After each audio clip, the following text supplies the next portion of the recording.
કોઈને કંઈ કહેવું ન પડે, કોઈને ફોન ન કરવો પડે, કોઈ ગામમાં મીટિંગ ન હોવી પડે. હું તો તમારાથી એટલો દૂર હતો કે ત્યાં અલગ વાતાવરણમાં હતો. ત્યાં 4 ડિગ્રી ટેમ્પરેચર મારી પાસે હતું, -44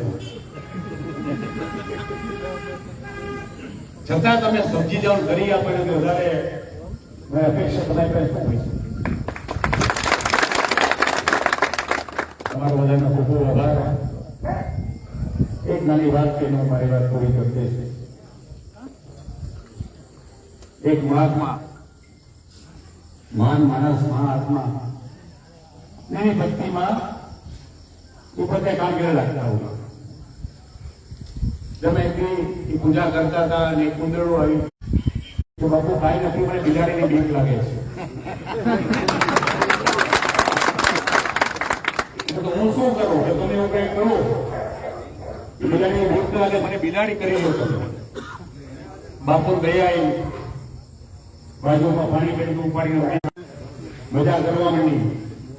5 દિવસ પછી પાછી આવી કે મને બીક લાગે છે. બાપુ કે શું થયું? કે મને કૂતરાની બીક લાગે છે. બાપુ કે હવે હું શું કરું? કે મને કૂતરો બનાવી તો શાંતિ થઈ જાય. બાપુ કે પાછો નહીં આવતો કે નહીં, કે પાછી અમથી સાચી કે બિલાડી કૂતરું બની ગઈ. ભાઈ બીક ઉડી ગઈ બિલાડી. 5 દિવસ પાછો આવ્યો. બાપુ હવે તો હું બાકી રહ્યું કે દીપડાની બીક લાગે. દીપડો કર્યો પછી કોઈ બી માગવા નહીં. બાપુ બહુ સારું, બાપુ ખાઈ ગઈ ને દીપડો થઈ ગયો. પણ દીપડો થઈ ગયો પછી બેઠો રહ્યો. બાપુ કે જા કે બાપુ હવે અમે ખોરાક તો બહાર ઉપર જાઉં.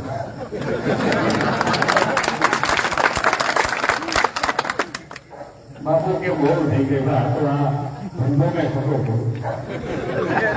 ત્યારે બાપુને જ્ઞાન થયું, પણ બાપુ અસર બાજુ પાણી પેટું પાછી થઈ ગઈ, થઈ ત્યાં ઉતર્યું.